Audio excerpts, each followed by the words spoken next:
Well, good evening, everyone, and welcome to Issachar Foundation Jamaica's public lecture series. My name is Philippa Davies. I'm a member of the Issachar Foundation Jamaica. Welcome wherever you are located, whether in Jamaica, the Caribbean, or other parts of the world. And a special welcome to our guest presenters joining us from Arizona in the USA and Nairobi in Kenya. If this is your first Issachar Foundation Jamaica lecture, a very, very special welcome to you.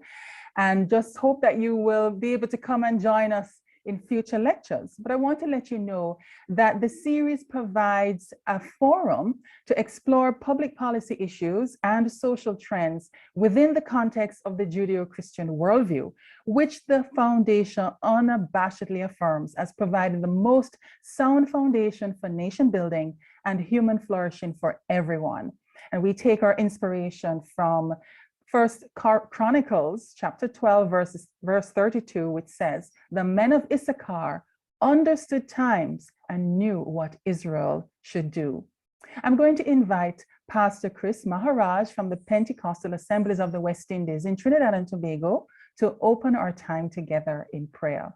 Pastor Chris. Thank you, Philippa. Let's pray. Our Heavenly Father, we thank you for the family of God all over the Caribbean and all over the world. Yeah. And we thank you for Caribbean cause and for the Issachar, our Lord.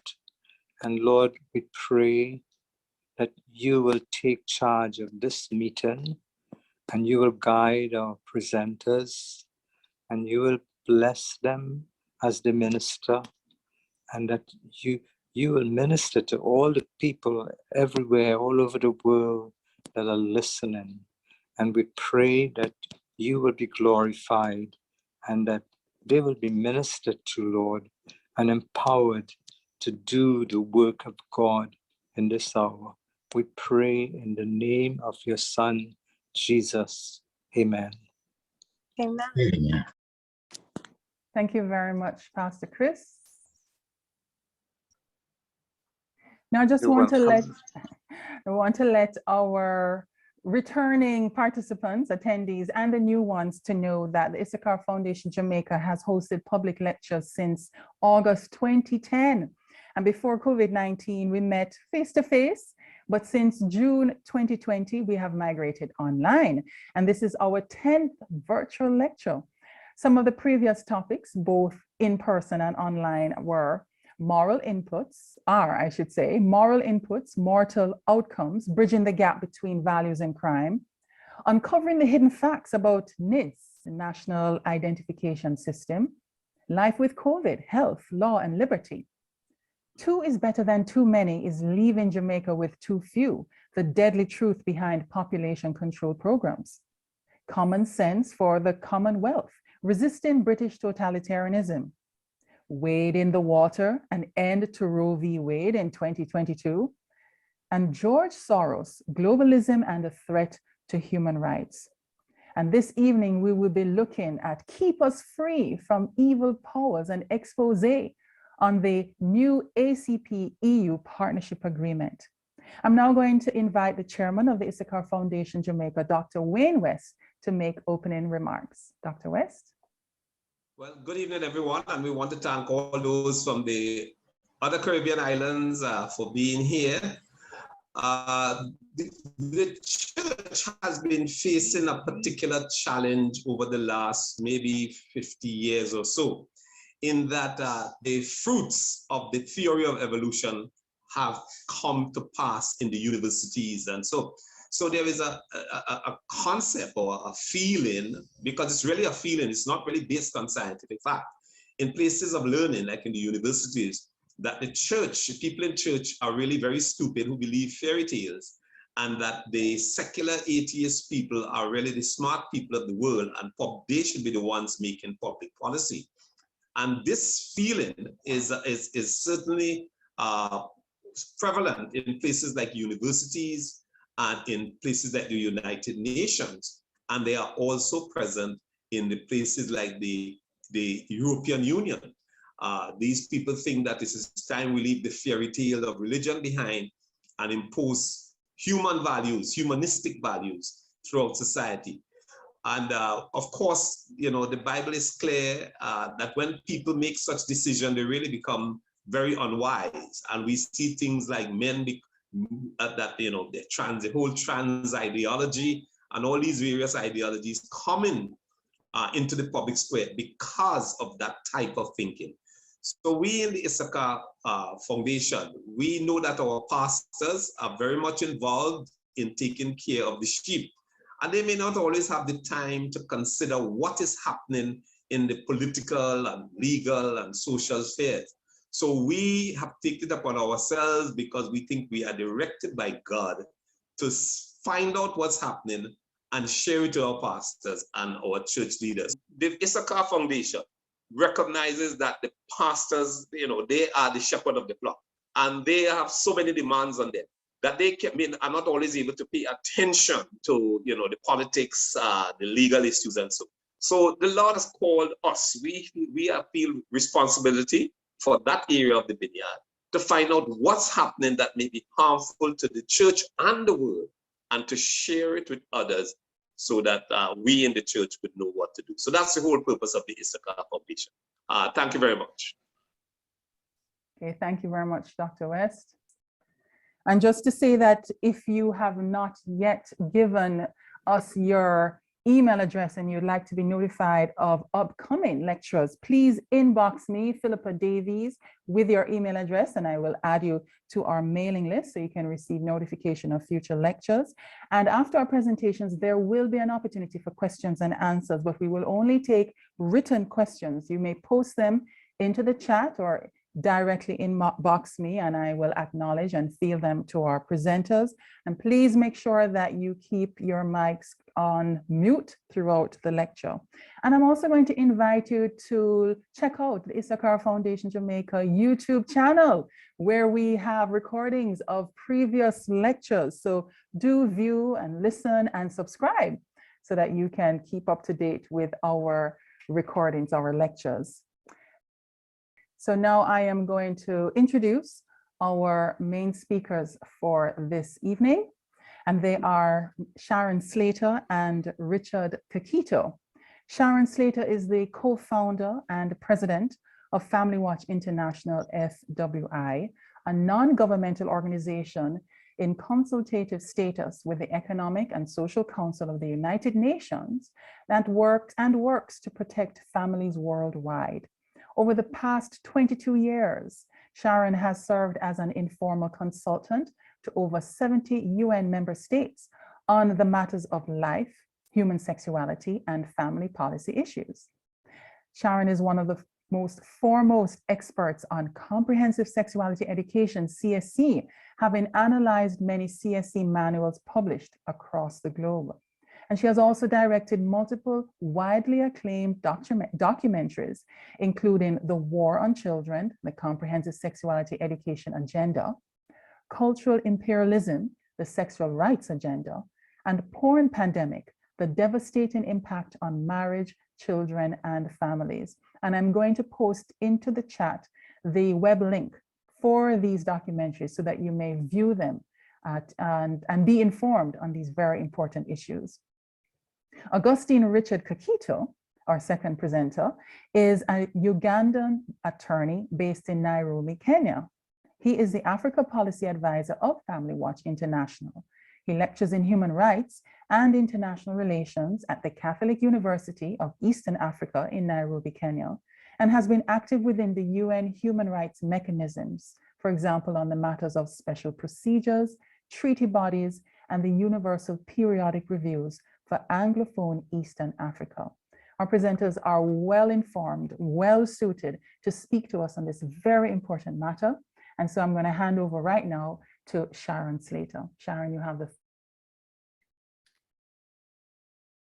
Thank you so much, Philippa, and thank you, Dr. West. I'm really grateful for this opportunity to share with you some very important information for the Caribbean and for you who are listening today, who are leaders of congregations. And I'm going to share my slides. Hopefully everything will go well with that. So give me just a moment.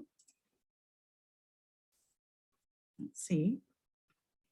Okay, great. Today I've been asked to speak on the ACP-EU Partnership Agreement, which is a fancy name, which stands for a number of things.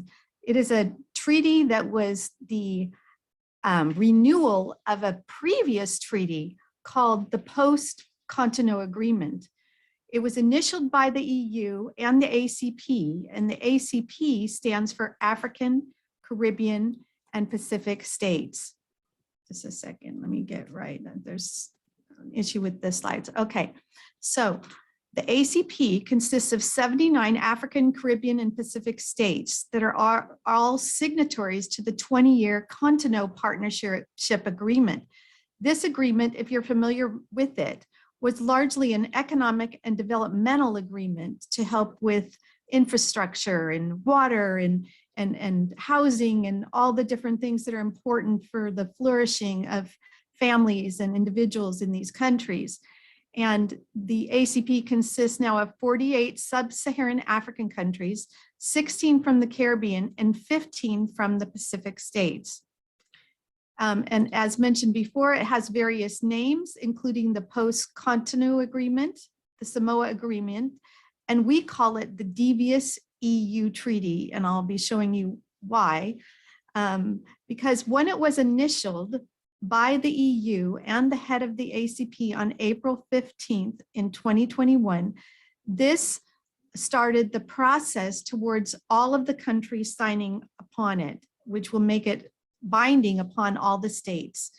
Here's the formal name of the treaty. It's called the Partnership Agreement between the European Union and its member states on the one part, and members of the Organization of African, Caribbean, and Pacific States of the other part. And the problem is that this new treaty that's going to continue another 20 years to continue with the Cotonou Agreement has added some chapters and some very troubling elements. It's important to understand the governing framework of this treaty. It has three main bodies: the ACP-EU Joint Parliamentary Assembly, which is a consultative body, and then the ACP-EU Joint Council of Ministers, which makes decisions that are binding, legally binding, as in treaty obligations on all the ACP countries. So all the Caribbean countries would be bound by any decisions they make. Then there's the ACP-EU Ambassadorial Level Senior Officials Committee, and they assist the Council of Ministers and advance the provisions of this treaty. So here is kind of an outline of the various chapters, and this is one of the new elements. It has a chapter on human rights.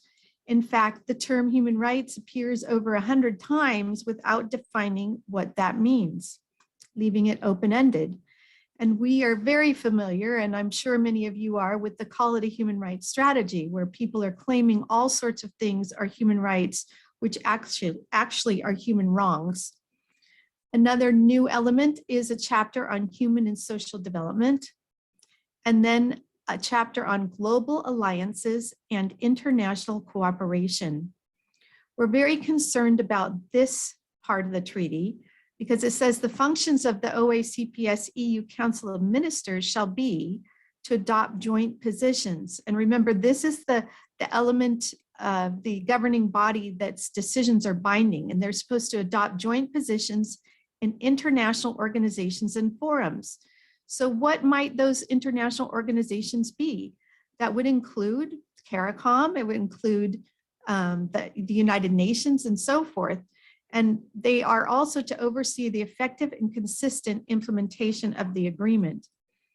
So they're to adopt joint resolutions, declarations, and statements to coordinate positions and, where appropriate, voting, and to take joint actions at venues such as the United Nations. And this is to ensure a stronger voice in international and regional organizations. And I like to say this is a power grab of the European Union to try to coerce and bribe countries to hold the positions they want to be held at the United Nations, because they've figured out that if you count all the countries, the 20 CEU countries and the 79 ACP countries that are part of this treaty, that adds up to 106 countries, which they brag is a majority of the UN member states. So if they all vote jointly, they're going to be able to have a monopoly on all the decisions at the United Nations. So the ACP-EU Joint Parliamentary Assembly of the European Parliament passed a resolution before this was negotiated, saying that it reiterated its deep concern over the adoption and discussion of legislation that criminalizes homosexuality in some ACP countries. Therefore, it called for, as part of this treaty, reinforcement of the principle of non-negotiable human rights clauses and sanctions for failure to respect such clauses, inter alia, with regard to discrimination based on sexual orientation or gender identity. So this was the goal of the European Parliament, was to make sure that non-discrimination clauses that were non-negotiable were part of this treaty under human rights provisions. And they also said in February of 2015 that the JPA, the Joint Parliamentary Assembly created by this treaty, would be a forum in which difficult and controversial subjects can be discussed frankly and openly, and to include an explicit mention of non-discrimination on grounds of sexual orientation or gender identity in this venue. Now, this treaty has a general part that applies to all the ACP countries, and then it has 3 protocols: an African regional protocol, a Pacific regional protocol, and a Caribbean regional protocol that just applies for the Caribbean. And I'm going to walk you through some of the provisions, including it commits, parties shall commit to the full and effective implementation of the Beijing Declaration and Platform for Action and the International Conference on Population and Development, that's ICPD. Now, these 2 documents are women's rights documents that are not binding currently, but under this treaty, their provisions will become binding. But one of the most troubling elements of the whole treaty is in this simple phrase, and the outcomes of their review conferences. This is referring to any of the review conferences of the Beijing Declaration and the ICPD documents. And let me just show you some provisions of some of those review conferences, outcome documents. For example, UNFPA led a review conference of ICPD, a human rights review, which had multiple references to abortion, sexual and reproductive rights, sex workers, comprehensive sexuality education, sexual orientation and gender identity, and references to the transgender, advancing all of these concepts. Then you had the ICPD plus 20 youth review, which states that religious barriers such as parental consent should never prevent access to abortion, recognizing that young people have autonomy over their own bodies, pleasures, and desires. It also calls upon governments to provide rights-based comprehensive sexuality education, which should include information on sexual orientation and gender identities. The Caribbean Protocol also calls for universal access, which usually means government provided, to quality and affordable comprehensive sexual and reproductive health information and education. Now, sexual and reproductive health information and education is the new euphemism for comprehensive sexuality education. And this provision makes it clear because it says, taking into consideration the UNESCO International Technical Guidance on Sexuality Education. So this makes it clear that this provision is referring to comprehensive sexuality education. Well, let's look at the UNESCO International Technical Guidance that was revised in 2018 in this version. And it is supported by all these UN agencies, including UNICEF, which is supposed to protect children.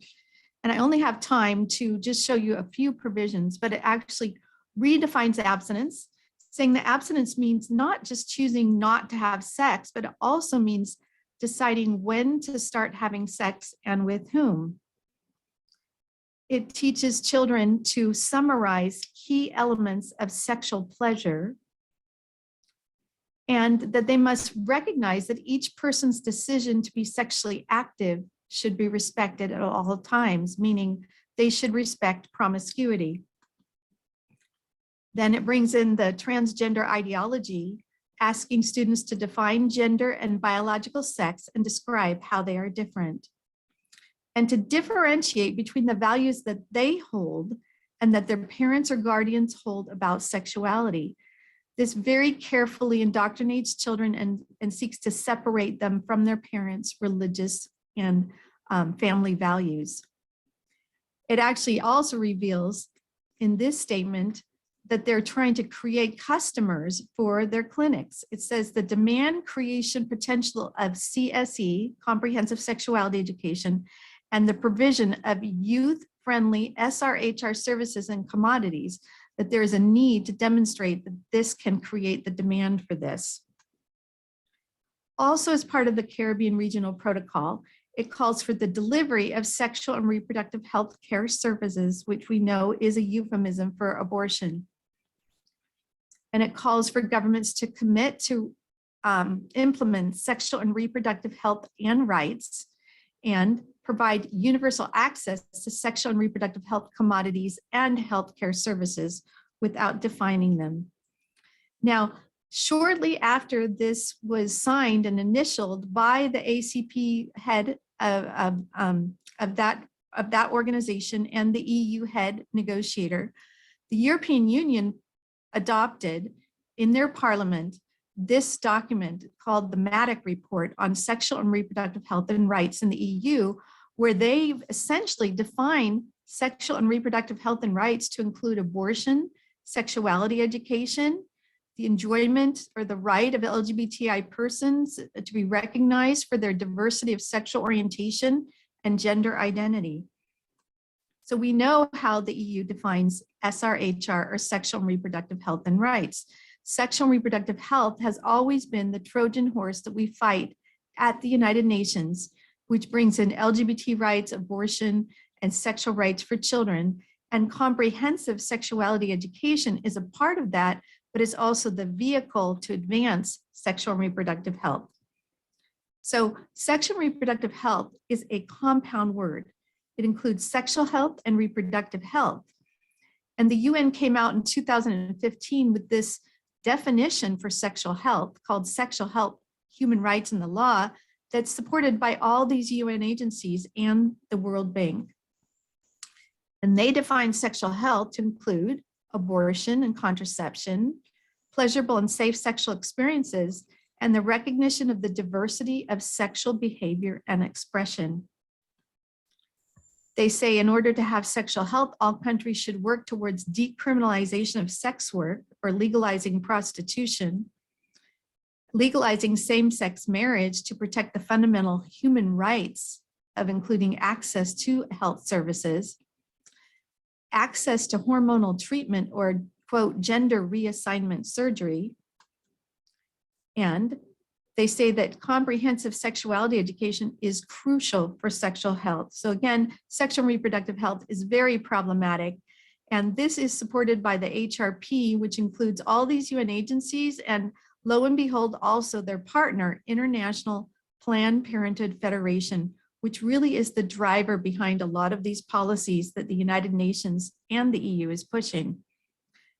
Okay, just a few more elements of the Caribbean Regional Protocol. This provision, it says, they shall, meaning all the Caribbean countries, shall pursue the effective implementation of the Montevideo Consensus on Population and Development. This is the most dangerous regional document in the Caribbean region. And of course, that's why they chose it. It's also one of the review outcome documents of ICPD. And I'll just show you a few elements from that. It calls on governments to promote policies that enable persons to exercise their sexual rights so that they can take free decisions on their sexuality, sexual orientation, and gender identity, and urges states to consider amending their laws relating to the voluntary termination of pregnancy, actually abortion, of course, and to ensure early childhood comprehensive sexuality education programs. Then Article 32 on human rights as part of the Caribbean Regional Protocol calls for the fulfillment of human rights and compliance with international law. Now, this is a very dangerous provision because international law defined by the EU brings in all sorts of radical concepts and calls for universal ratification and implementation of international human rights instruments. Well, which ones? It doesn't even state. And calls for supporting human rights monitoring mechanisms, which are the treaty body mechanisms and the independent experts at the United Nations, and calls for Caribbean countries to observe the independence of national human rights institutions and to support human rights defenders, which often advance controversial concepts of human rights. Then it calls for the effective implementation of the Convention of the Elimination of All Forms of Discrimination Against Women. And we don't have time to go into what the CEDAW committee monitoring compliance with this treaty has done, but needless to say, it has told many countries they have to legalize abortion and advance policies that support sexual orientation and gender identity. And it even told the country of Belarus that they needed to eliminate Mother's Day, which they considered to be a negative stereotype for women. This is a radical compliance committee with the United Nations. Here's just one example. They issued something called Comment 35. This is the Treaty Body Monitoring Committee of CEDAW, the Convention for the Elimination of All Forms of Discrimination Against Women. And it said the committee declared that the criminalization of abortion is a form of gender-based violence that may amount to torture or cruel, inhumane, or degrading treatment. Can you imagine that? Actually, when abortion is torture and cruel, inhumane, and degrading treatment of the baby, they're turning it around and saying it is not having abortion is those things for the woman. And it recommended the decriminalization of prostitution in China. Now, I hope you are concerned after hearing all these things, but what's important to know is what you can do about it, because this agreement will only become binding upon the parties under international law when each of your country's internal legal procedures are completed for it to be entered into force, which means that your parliaments in most of your countries, according to your own national laws and mechanisms for operationalizing treaties, your parliaments must accept these. So you need to be contacting your Ministry of Foreign Affairs. You need to be contacting your members of parliament and telling them about the harms of this treaty. And we've given you some tools, and I think I just must have somehow missed it. Oh, here it is. We'd like you to go to this website to get more resources to help you advocate against this treaty. You can go to eutreaty.org, where we have all sorts of resources. There's even a video that you can watch that you can spread to others that's similar to what I'm telling you about today. We've identified the 12 harmful elements in the ACP-EU treaty, and we invite you today to go there right now and sign our petition calling upon governments to amend the treaty to remove all of these harmful elements that we've pointed out to you. So I'm grateful for this time, Philippa, and I'll hand the time back over to you. And I believe Richard is coming next.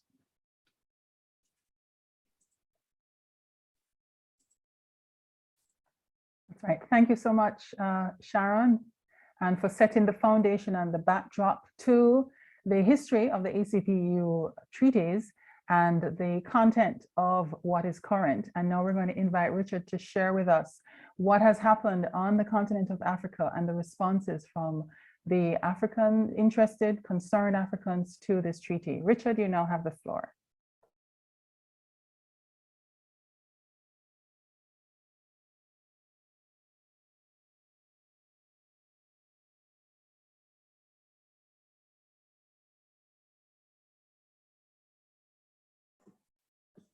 Thank you, Philippa, for the opportunity to share on the African NGO perspectives and our responses thus far.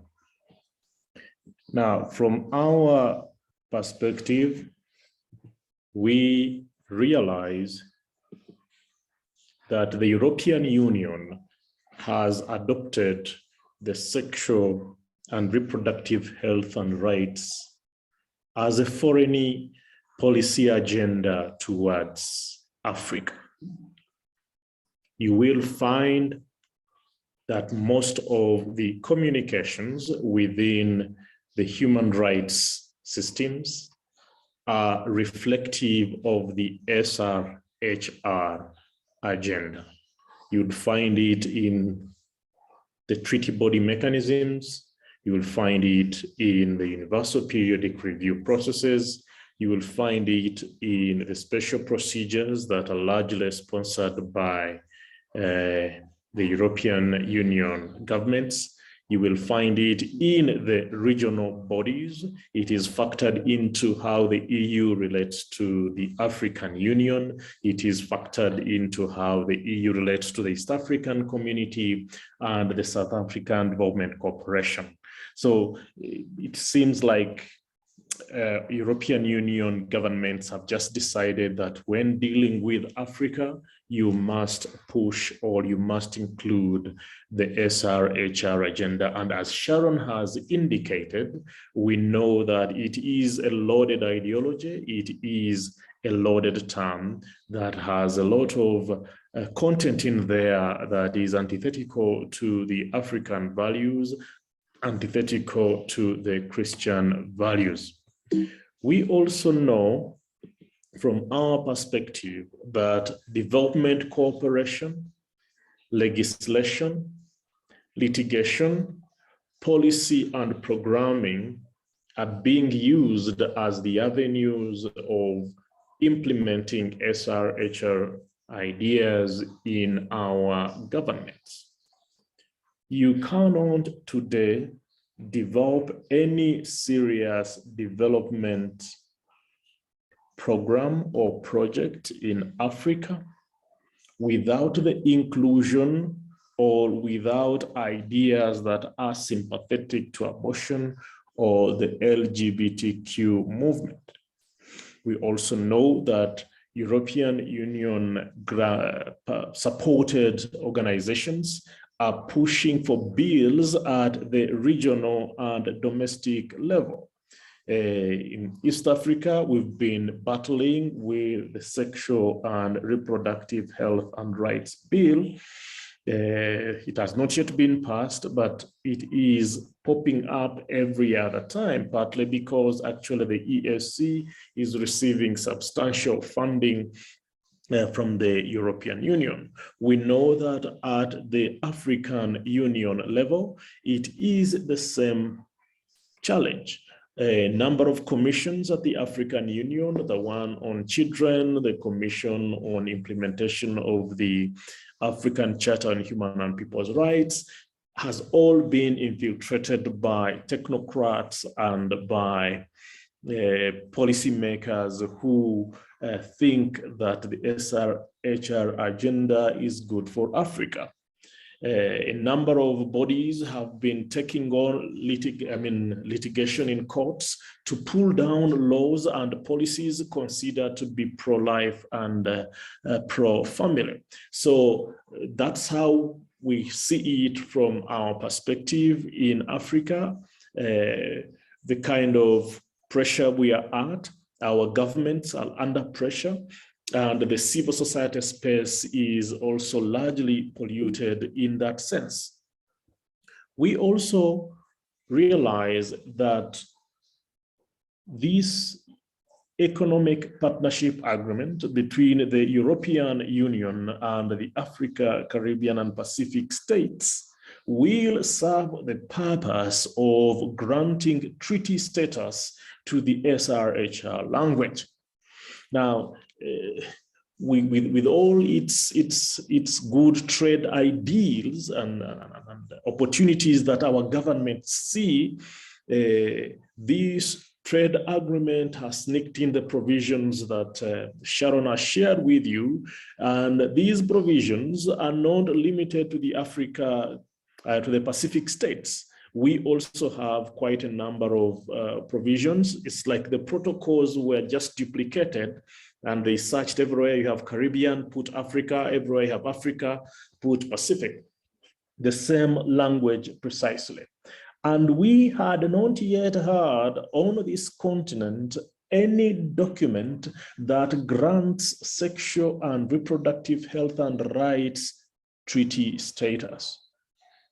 We had sexual and reproductive health within the Convention on the Rights of Persons with Disabilities, and that is the only single international human rights instrument that is binding, that had even the reference to sexual and reproductive health.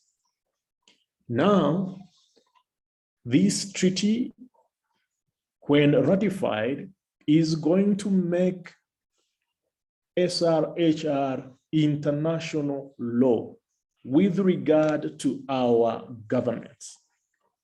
And when it makes it international law, it will mean that either our governments will have to amend legislation back at home as a way of domesticating that language, or they will have to, I mean, we've had situations where the Organization of the African, Caribbean, Pacific States in Brussels thinks that actually states will have to amend their legislation or their constitutions to fall in line with the provisions of this economic partnership agreement. So it is not a light agreement.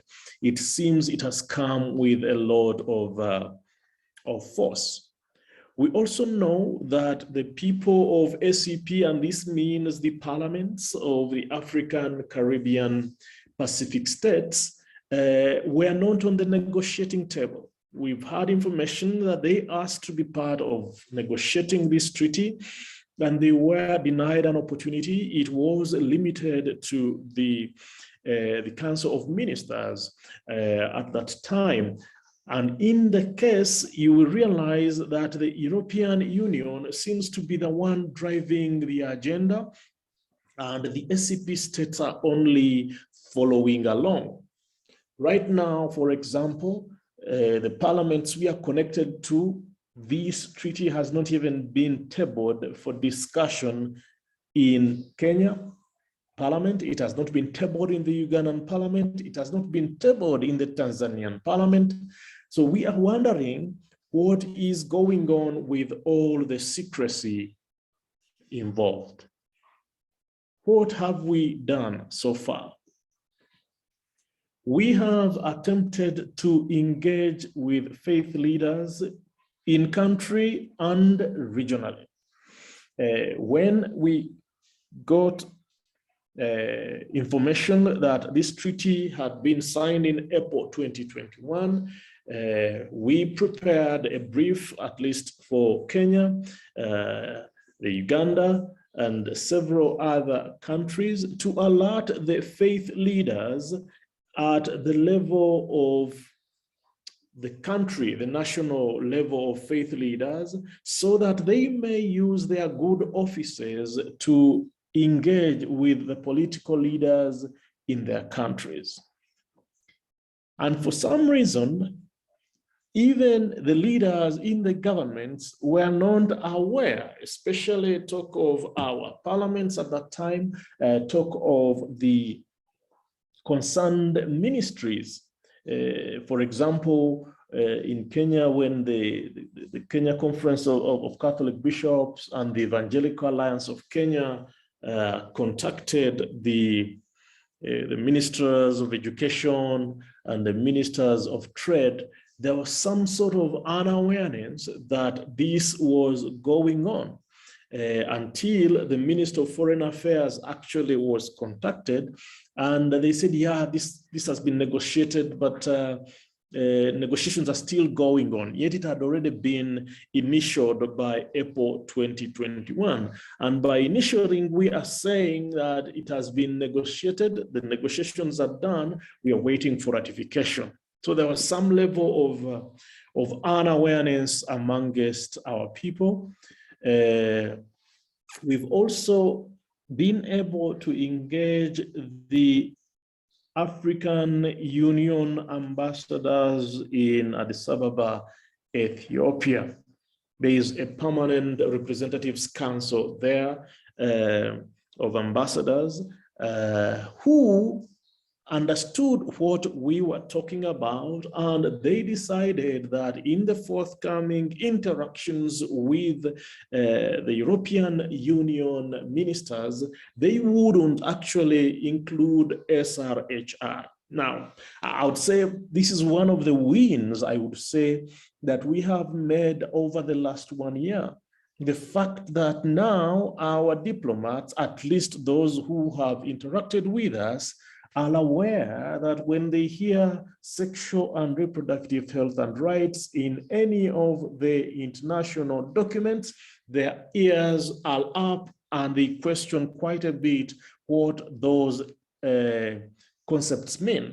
So I would say that we have succeeded in alerting our duty bearers within the international system, at least on the African continent, to some level of alertness about the SRHR language, as it might feature in a number of documents. We've had an opportunity to engage with the European Union and AU ministers in their pre-summit in Kigali, Rwanda. And as our ambassadors had promised, the October meeting dropped any reference to SRHR and to CSE, actually. And we had some feedback that Norway and Sweden were upset that this meeting had dropped these concepts, which to them were very important. We've also interacted with the group of African ambassadors in Brussels. When we interacted with our diplomats in AU and in Kigali, they gave an indication that, look here, this document was negotiated with the participation of our ambassadors in Brussels, mainly because that's where the EU is headquartered, etc. So please interact with them. So we go out there and contact them personally in individual capacities, seeking opportunities to enlighten them. They listen to us and they say, you know, we are just the delegates here. This thing is going to be signed and ratified in Samoa. You had better work with the capitals. Go home and talk to our bosses because it is them who have the final say. Essentially, they were asking us to go and talk to the heads of state. Essentially, they were asking us to go and engage with the parliaments, which hold the power to ratify these documents. So then this is the field in which we are. We are engaging with the capitals, not able to find it. the ministries of foreign affairs, the parliaments. Sorry, Richard, you were mistakenly muted. Please unmute. Thank you. Okay. So yes, we are right now at the phase of engaging with the capitals. We know we had a breather when we were told that the Samoa signing of this agreement would have been pushed to probably June. So we got some time there to try and do some more work with the capitals. And what are we doing with the capitals? We are asking them that if they must ratify this agreement because of its attractive trade opportunities, then they should enter a declaration each against the uncritical adoption of the UNESCO technical guidelines as standards for providing sexuality education for the children of their countries. As you are aware, Sharon has just shared with us the deceptive language and the corroding, the value corroding language used in the UNESCO technical guidelines with regard to comprehensive sexuality education. So this treaty is asking that our governments will commit to implement sexuality education following these UNESCO technical guidelines and their deceptive language, for sure. So we are asking the governments that if they must ratify this economic partnership agreement, they must enter a declaration that protects them from uncritically adopting the UNESCO guidelines. We are also asking the capitals to enter a declaration that would object to the applicability of Article 36.2 that relates to sexual and reproductive health and rights, because it would necessarily then mean that they will actively get involved in promoting sexual orientation and gender identities, comprehensive sexual education, etc. We've also asked the capitals to enter interpretive declarations in which any reference to human rights and human rights defenders shall not be read to obligate the governments to advance LGBTQ rights. We've asked the capitals to consider entering a declaration that objects to the uncritical implementation of the controversial outcome documents to the ICPD reviews, Beijing, etc. Now, Sharon has explained quite a bit how corroding these reviews are. I mean, there is a review to the ICPD that has several mentions of transgender, abortion, LGBTQ, etc. You know, these reviews are rarely negotiated, and yet they adulterate the negotiated documents that are founding to some of these conferences. We've also asked the capitals to enter declarations in which the governments would not uncritically cooperate with UN agencies, treaty bodies, and UN mechanisms. Now, there seems to be a collective obligation of states to work with the United Nations, which is a good thing. It is a club of states. But we know, as Sharon has shared with you earlier, that treaty bodies have interpreted negotiated instruments of international law to mean some permissive things like the acceptance of abortion and comprehensive sexuality education. We know that some special procedures like the special rapporteurs and independent experts on freedom of religion, independent experts on sexual orientation and gender identity are increasingly exerting pressure on states, but also exerting pressure on religious leaders and religious communities to sort of gag them or to treat their sermons as hate speech when it gets to the LGBTQ community. So we've asked governments that if they must ratify this economic partnership agreement, then they should enter a declaration in which they are shielded from uncritically cooperating with entities that might be undermining cultural values and religious values of their people.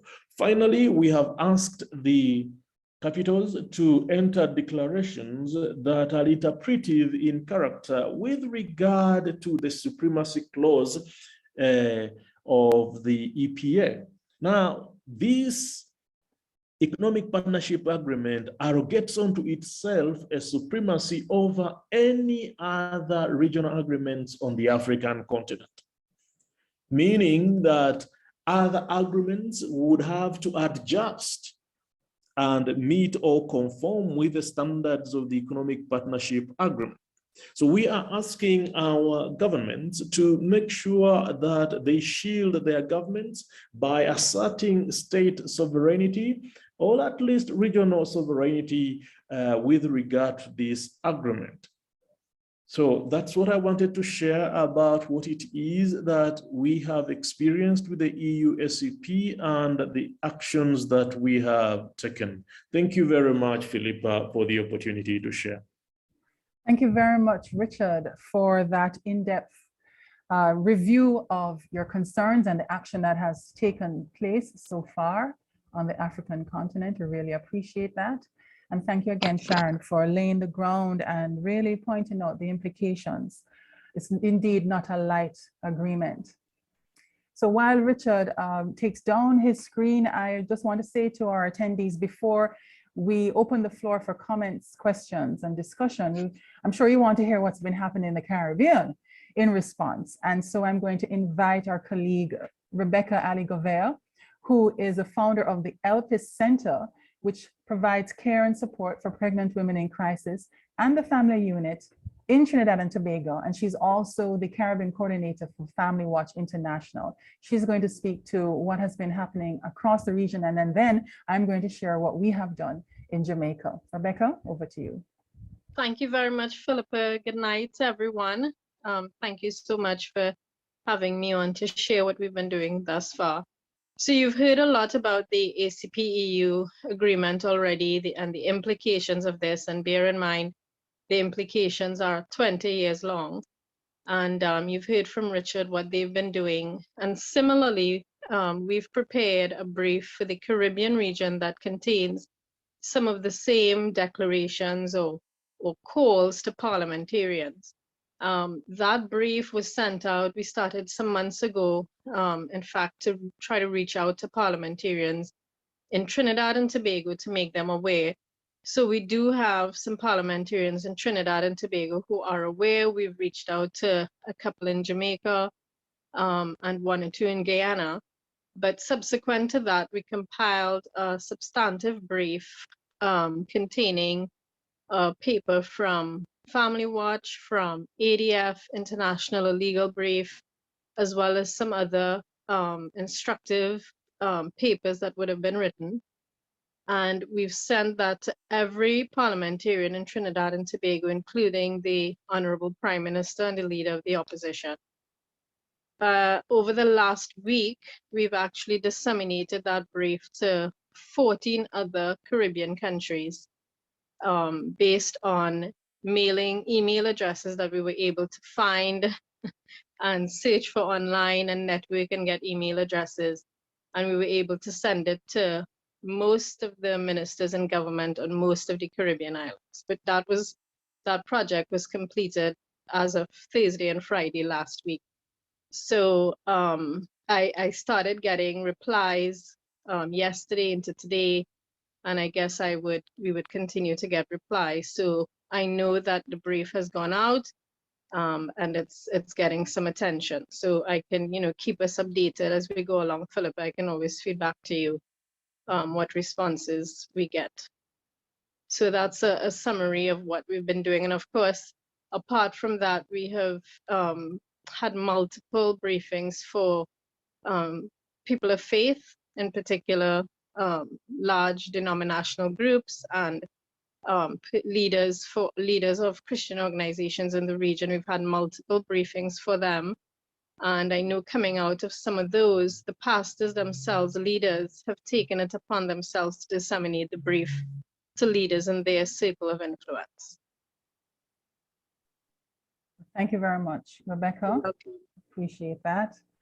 And in Jamaica, we've also had a briefing with for our pastors, but we have also written to the Prime Minister, the Minister of Foreign Affairs, and also to the Leader of Opposition, setting out our concerns. And I'm going to share that with you very briefly, the concerns that we had with this agreement. This is a critique that was sent on behalf of 8 civil society groups. And this was sent in July, early July last year.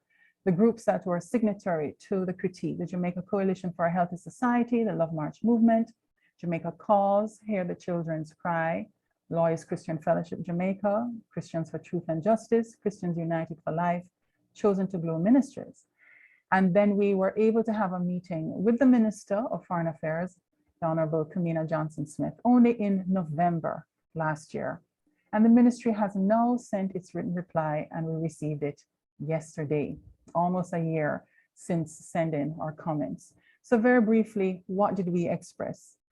Much of what you heard from Richard and Sharon, and we set out the concern that some of the provisions in this treaty will certainly undermine our sovereignty, and that they will be sneaking in ways to overturn laws that protect the family, marriage, religious freedom, and exposing Jamaica's children to a dangerous curriculum promoting high-risk sexual behaviors, and that is a comprehensive sexuality education curriculum. And we're also expressed a concern that this draft agreement goes beyond its original bounds of trade and economic themes and deepening trade and economic ties to now seeking to develop and strengthen a political partnership, anticipating action on common interests, shared values, and mutual respect. But have these interest values been defined? No, they have not been set out. And so we said there needs to be a statement. First and foremost, what do we mean by human rights? What is the philosophy within which these rights are constructed? And without that clear and definitive national statement for ourselves that would then guide us in our negotiations and our interpretation of these texts, then the human rights or the doctrine of human rights is very likely to be defined by other entities that have greater weight, political and economic and financial weight, whether it is the European Union, the United Nations, or other developed Western nations, and very likely to interpret in a way that is contrary to the good of Jamaica and Jamaicans. And why? Because we know that the European Union is an advocate of an anthropology of human rights that distorts human identity, devalues the life of the unborn child, normalizes abnormal sexual behavior and relationships, and targets children with perverse educational curricula. This is not hidden. There is evidence abounding that this is the approach and the take of the European Union. How then are we going to enter into an agreement with them where we know their position and their stance on these fundamental core issues of this treaty? And it was already said by Richard that these statements had been known before the negotiations and during the negotiations, and even during the negotiations, the EU Parliament recommended to its negotiators, make sure you focus on that chapter on human rights and explicitly set out the forms of discrimination that are to be combated, sexual, ethnic, religious discrimination, and include sexual and reproductive rights, which we know is a euphemism for abortion. And the EU also said in published news reports that the compromise language, which was resulting from the debate with the ACP negotiators, that they were not pleased with a watering down of the language, and that they had the ambition of making sure that there was strong recognition of LGBT so-called rights. What is also an alarming development in this new treaty is that they have now tied trade sanctions that could be executed by any party if they consider the other to be in serious and flagrant violation of human rights. And also Article 18 on non-proliferation of weapons of mass destruction. These two particular areas have been highlighted for a speedy run to trade sanctions, bypassing a consultation stage that would be expected for all the other clauses under the treaty.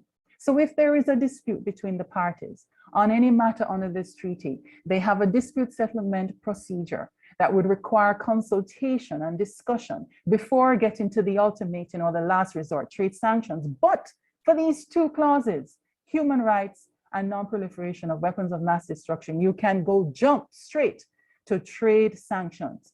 Have we defined human rights? It's not defined in this agreement. And as Rebecca pointed out, this is a 20-year binding agreement. Should we not ensure clarity and certainty? So we asked the Ministry of Foreign Affairs, can you please give us a definition for these terms that appear in the agreement? What do you mean by hate speech? What do you mean by advocacy of hatred? The agreement says that this should not be encouraged and action should be taken against such. What do you mean by that? What do you mean by discrimination?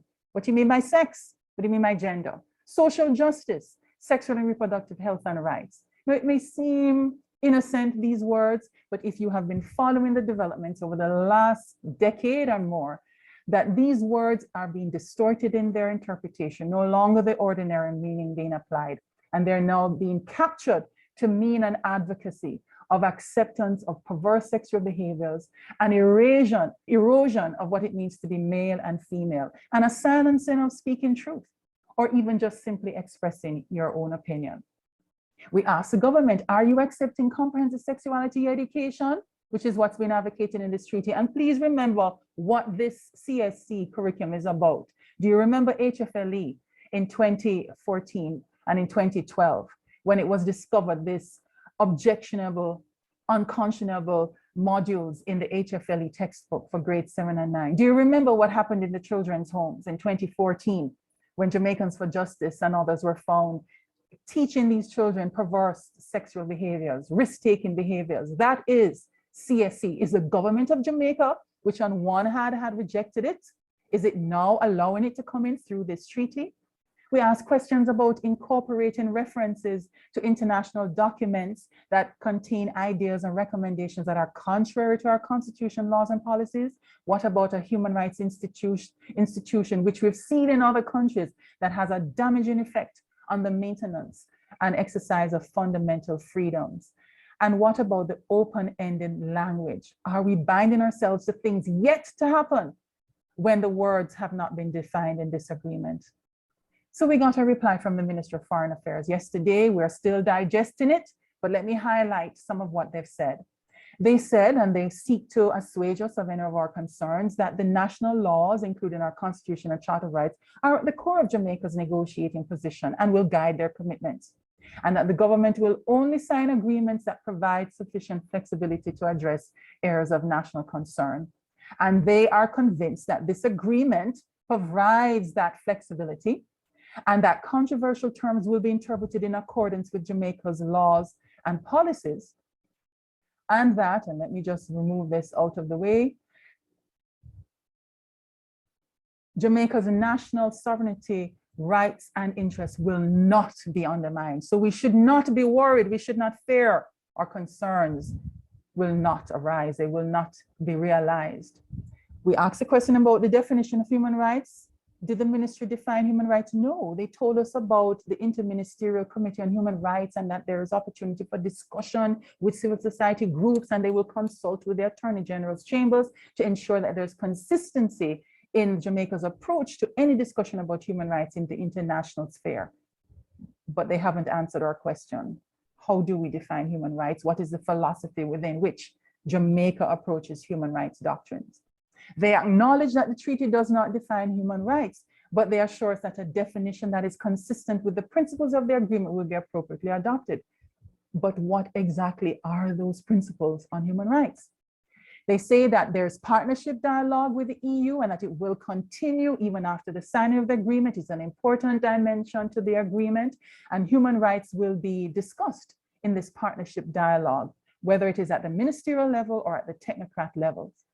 Then when we asked about the definition of gender, they pointed us to the national policy on gender, which says that it's two sexes, male and female, but they discounted the idea that words could be used to mean anything other than male or female, that the notions of gender other than being binary is unfounded. I beg to disagree. When we asked about defining hate speech, they said that all Jamaicans enjoy freedom of speech in accordance with the Charter. Yes, but what is the definition of hate speech under this agreement? That was not provided. They did admit that there could be words or clauses that are constructively ambiguous, but that they allow for interpretation within the context of national circumstances. They made no response on our question about CSE, and the ministry said that it will not apply recommendations of international bodies if they're not appropriate to Jamaica. We have more questions because answers have not been provided. There is obviously a worldview conflict between the basis of our constitution, our laws, our national pledge and anthem. It is evident that our worldview for our laws are based on the Judeo-Christian worldview to preserve life, to preserve the design of the family, as God has said, to say that we are binary, male or female. That is not the approach of the EU. There is a conflict. And how then are we to interpret the words in this agreement if there is a worldview conflict between the both parties? We cannot assume the meaning of the words. This is a binding legal document. Can you go into a binding legal document and there is uncertainty as to the foundational and fundamental terms of such an agreement? The EU has openly said what its interests and values, and they're contrary to our interests and values. Regarding hate speech, simply saying that we enjoy freedom of speech does not give us confidence, because if you look at the base of this screen, this Finnish member of parliament, Päivi Räisänen, and her bishop, Juuna Pohjola, she exercised her freedom of speech to post on Twitter her thoughts or her critique of the church supporting the Gay Pride March in her country of Finland. And she posted it on Twitter and also said it at church. And her bishop then published those comments. She was charged with hate speech and went through a 3-year trial to defend her freedom of expression, her freedom to speak and to quote from the Bible. But this was called hate speech in Finland. And only in March of this year, after she was charged from 2019, only in March of this year was she acquitted of all charges. But that's 3 years of having to defend her freedom to speak and express her religious views. Telling us that we enjoy freedom of speech is really no comfort when we have the example of what has happened in a EU country. And finally, the constructive ambiguity that allows her interpretation. Maybe if it wasn't binding, maybe if there weren't trade sanctions that could be brought against Jamaica because we're simply giving effect to our values and interests and our laws. But constructive ambiguity in a binding legal agreement is a dangerous step to take, a dangerous step to take. Simply saying that the ministry will not apply recommendations if those recommendations are not appropriate for Jamaica does not provide sufficient confidence against a binding 20-year agreement. Let me end then with this verse from Amos. Do two walk together unless they have agreed to do so? Are we at one mind with the EU on this agreement? Are we walking together in the same direction? What is the likely outcome over 20 years if we go into agreement where there is an obvious conflict of worldviews and we know that the EU is taking a position that is contrary to our laws, our values, and our interests? I will end right there. Thank you.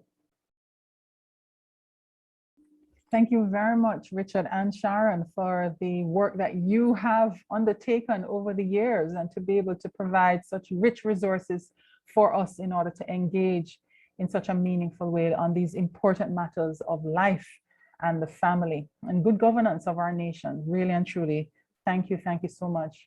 So everyone, we're so glad that you could come and spend almost 2 hours with us on a Tuesday afternoon. But listen, friends across the Caribbean, we have work to do. We have work to do. You don't need a lot of people. One voice can make a difference, and then rally others around you.